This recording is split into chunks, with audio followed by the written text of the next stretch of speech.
પણ જેદી વિઠ્ઠલભાઈને રાજકીય સપોર્ટની જરૂર પડી હોય ત્યારે અહીં બેઠેલા લેવા પાટીદાર સમાજને કોઈ ટીકા ન સમજતા, પણ હું કહું છું 50% વધારે સમાજ વિઠ્ઠલભાઈની સાથે નહોતો રહ્યો। વિઠ્ઠલ રાદડિયાને યાદ કરતા પૂર્વ ધારાસભ્ય લલિત વસોયા ભાવુક પણ થયા હતા। આપણી સમૃદ્ધિ વૈધી છે એમ બીજાની દાદાગીરી, ગુંડાગીરી, લુખાગીરી પણ વૈધી છે। તો સમાજના વડીલ તરીકે નરેશભાઈ પટેલે કોઈ પણ પાર્ટીનો આગેવાન હોય એને હાથ પકડવાનું કામ કર્યું છે।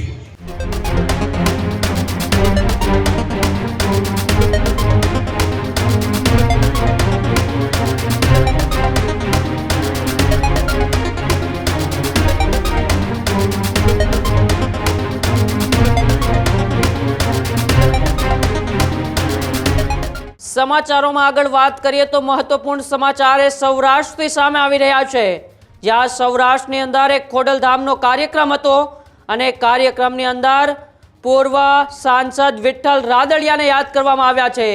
ધોરાજીની અંદર ખોડલધામના કાર્યક્રમમાં વિઠ્ઠલ રાદડિયાને યાદ કર્યા છે।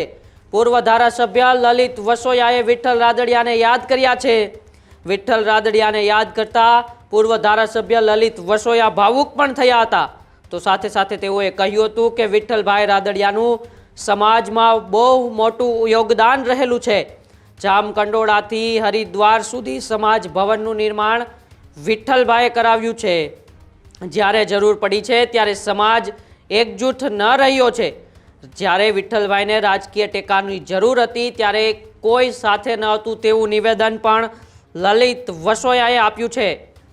તો સાથે સાથે તેઓએ એવું પણ કહ્યું છે કે નરેશભાઈનો કોઈ સ્વાર્થ રહેલો નથી। કોઈ પણ પાર્ટીના નેતાનો હાથ પકડવાનું કામ એ નરેશભાઈ પટેલે કર્યું છે। તો સૌથી મોટું નિવેદન અત્યારે સૌરાષ્ટ્રના ધોરાજીથી સામે આવી રહ્યું છે। ધોરાજીની અંદર ખોડલધામનો એક કાર્યક્રમ હતો। એ કાર્યક્રમની અંદર નરેશભાઈ પટેલ પણ ઉપસ્થિત હતા। ખોડલધામના ટ્રસ્ટી અનારબેન પટેલ, જેનીબેન ઠુમર સહિતના દિગ્ગજ પાટીદાર સમાજના આગેવાનો હતા અને તે જ કાર્યક્રમની અંદર પૂર્વ ધારાસભ્ય લલિત વસોયા પણ હાજર હતા અને લલિત વસોયાએ જ્યારે તેઓ સંબોધન કરતા હતા ત્યારે એક નિવેદન આપ્યું અને નિવેદન આપ્યું પૂર્વ સાંસદ અને પૂર્વ મંત્રી અને દિગ્ગજ ખેડૂત નેતા વિઠ્ઠલ રાદડિયાને લઈને। વિઠ્ઠલ રાદડિયાને યાદ કર્યા અને તેઓ ભાવુક પણ થયા। વિઠ્ઠલ રાદડિયાએ સમાજ માટે શું કાર્યો કર્યા છે તેમને પણ લલિત વસોયાએ યાદ કર્યા। તો નરેશભાઈ પટેલે સમાજના યુવાનો માટે શું કર્યું તે વાત પણ લલિત વસોયાએ કરી હતી।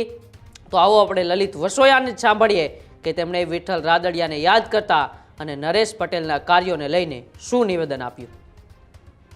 રાદડિયાએ સમાજ માટે ઘણું બધું કામ કર્યું। જામકંડોળાથી લઈ અને હરિદ્વાર સુધી, દ્વારકા હોય, નાથદ્વારા હોય, સમાજ બનાવ્યા છે। સમાજ માટે ભગીરથ કામ કર્યું છે।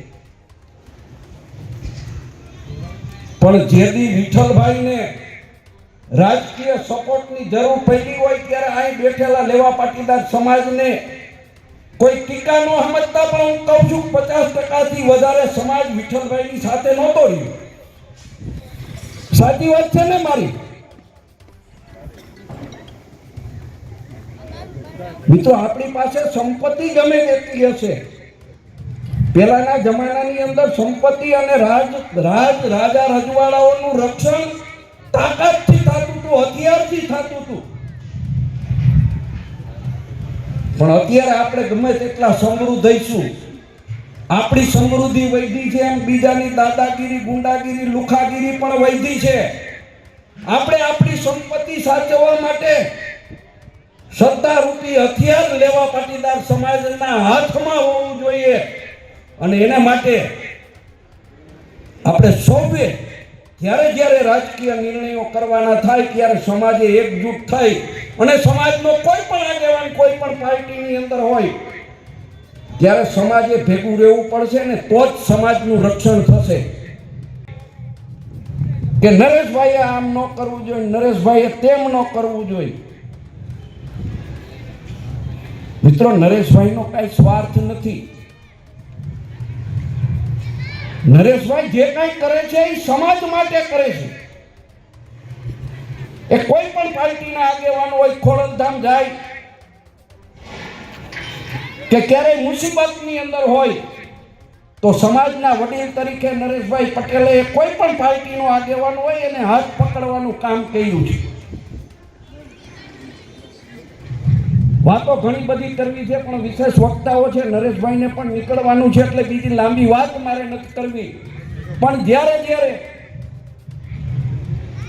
ખોડલધામ સમિતિના કાર્યક્રમો હોય, લેવા પાટીદાર સમાજના કાર્યક્રમો હોય, ત્યારે સૌ એકજૂટ થઈ સમાજને મજબૂત કરવા માટેનું આપણે બધા કામ કરીએ. આર્થિક દ્રષ્ટિએ આપણે તાકાતવાળા છીએ. મંચ ઉપરથી કહું છું કે ક્યાંક ને ક્યાંક રાજકીય રીતે હજી આપણા સમાજમાં એકજૂટતા નથી. પાર્ટી કોઈ પણ હોય, પરંતુ જે સમાજની વાત આવે ત્યારે સમાજના આગેવાનોએ એકજૂટ થવું જોઈએ. હું ઘણી મિટિંગો, ઘણા ખોડલધામના કાર્યક્રમમાં કહું છું કે અમે મંચ પર બધી પાર્ટીના આગેવાનો બેઠા હોય, જે સમાજની વાત આવે છે ત્યાં બધા એકજૂટ થઈ અને સમાજની વાતની અંદર કદાચ કોઈ પણ પાર્ટીનો આગેવાન હોય અમે ઊભા રહીશું.